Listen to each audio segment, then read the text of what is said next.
bienvenue sur Africa Actu. Aujourd'hui nous allons passer en revue les 5 dirigeants les plus corrompus d'Afrique en 2017. Qui sont ces dirigeants corrompus les plus dommageables au développement de l'Afrique?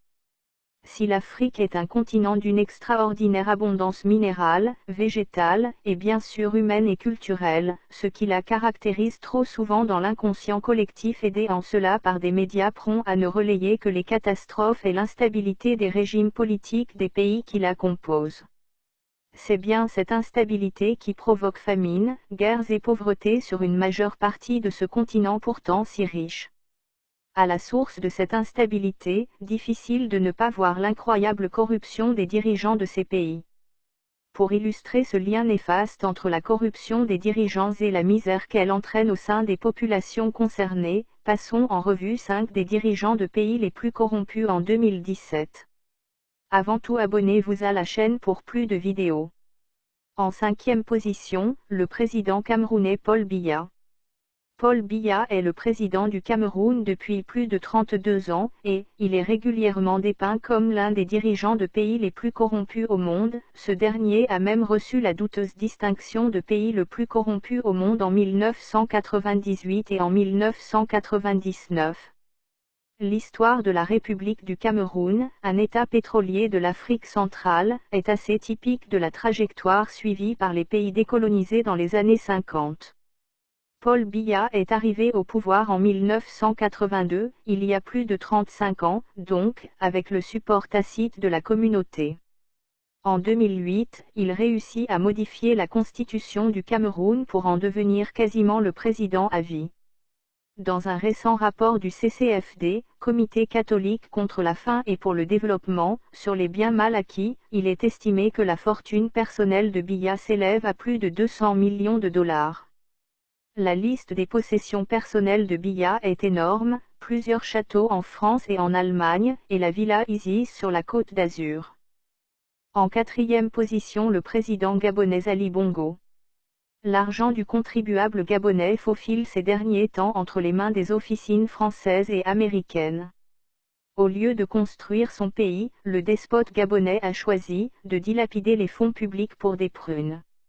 Avec l'argent du pétrole, il corrompt toutes les instances politiques et économico-financières occidentales, qui peuvent l'aider à conserver sa mainmise sur le Gabon, en fermant les yeux devant ses multiples abus de toutes sortes et sur le hold-up militaro-électoral du 31 décembre 2016.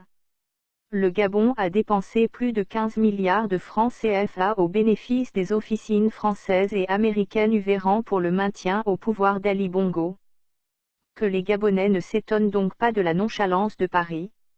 Un travail de lobbying grassement rémunéré avec l'argent du contribuable gabonais est fait de Matignon à l'Élysée, en passant par le Quai d'Orsay et aux États-Unis d'Amérique.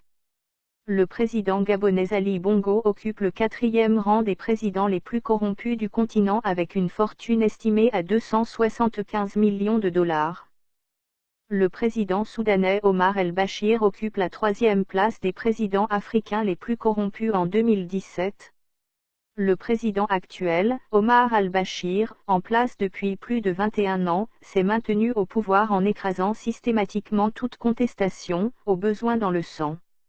Cette longue période aura laissé toute latitude aux dirigeants pour appauvrir sa population en pillant les ressources du pays, selon les télégrammes diplomatiques américains qui ont fuité fin 2010, plus de 9 milliards de dollars ont été ainsi siphonnés du pays vers des banques londoniennes. Luis Moreno Campo, procureur de la Cour pénale internationale qui a ouvert une instruction pour génocide en 2008 à l'encontre du président soudanais, a révélé qu'une partie des fonds était détenue dans la Lloyds Banking Group, partiellement nationalisée. Il a aussi expliqué à des officiels américains qu'il devenait nécessaire de rendre public l'ensemble de ces informations et l'échelle des extorsions et méfaits d'al-Bachir pour pouvoir retourner l'opinion publique mondiale contre lui. La fortune personnelle d'Omar el-Bachir s'élèverait aujourd'hui à 290 millions d'euros. En 2e position, Alpha Condé, le président guinéen. L'élection d'Alpha Condé en 2010 a été controversée. Alpha Condé a en effet perdu le premier tour du scrutin avec 18% des voix contre 44% pour son adversaire principal. 10 jours avant le second tour, le responsable de la commission électorale de Guinée a été emprisonné pour fraude électorale. Suite à de nombreux reports du second tour, Alpha Condé a remporté les élections avec une marge de 141 000 voix après que 177 000 voix aient été déclarées nulles. Le 9 novembre 2012, la directrice du Trésor public guinéen, une ardente défenderesse de la transparence et de la lutte contre la corruption au sein du ministère des Finances du pays, a été assassinée. En avril 2015, alors qu'Ebola faisait rage en Guinée, Alpha Condé séjournait au moins 4 nuits au luxueux hôtel Four Seasons à Washington DC dans une suite présidentielle coûtant 18 500 $ la nuit. Le revenu national par habitant en Guinée est de 1,2 $ par jour. Malgré de riches ressources naturelles, la région guinéenne de Simandou contient ce qui est probablement le plus grand gisement de minerais de fer non exploité au monde. La plupart des Guinéens vivent dans la pauvreté, en partie à cause de la corruption rampante. 5 ans après son élection, il est devenu clair que la gestion des ressources minérales du pays est plus que jamais sous le contrôle personnel d'Alpha Condé et de soutiens extérieurs comme Tony Blair et George Soros par exemple. Ce contrôle prend la forme du protectionnisme et des expropriations. La corruption dans l'entourage d'Alpha Condé est endémique. Peu de temps après l'élection d'Alpha Condé, l'entreprise Rio Tinto aurait ainsi versé 732 millions d'euros à l'État guinéen sans que l'on en connaisse la raison exacte. On semble depuis avoir perdu la trace de cet argent. Il demande aux Guinéens de se serrer la ceinture, en attendant les PPTE, puis, en attendant les conclusions avec le FMI et la Banque mondiale. Mais Alpha Condé, lui, n'a pas réduit son train de vie. Il voyage sans cesse à des coûts de millions de dollars. Comme si cela ne suffisait pas, il octroie des marchés publics à des amis, copains et proches, sans appel d'offres. Les ressources publiques prennent la direction des poches occultes. Le reste du peuple est agacé, abusé et désabusé. Lui, il n'a pas renoncé parce que les temps sont durs à ses droits, encore moins, les réduire. Son budget journalier est toujours en hausse, 1,3 milliard GNF soit 474 milliards par an. En première position de ce top 5 des présidents africains les plus corrompus en 2017, le président équato-guinéen Teodoro Obiang Nguema. La Guinée équatoriale est un État pétrolier de 700 000 habitants. Le revenu annuel par habitant y est de 27 000 € mais il cache des disparités abyssales, la majorité de la population vivant avec moins d'1 € par jour. Ce pays est actuellement dirigé par Teodoro Obiang Nguema Mbasogo, au pouvoir depuis plus de 32 ans, ce qui lui a largement laissé le temps de s'enrichir dans des proportions assez inouïes. Cette richesse semble provenir pour une bonne part du trafic international de drogue. Elle s'étend au moins jusqu'à son fils, récemment impliqué dans une vaste affaire de corruption pour laquelle il a dû négocier avec les États-Unis.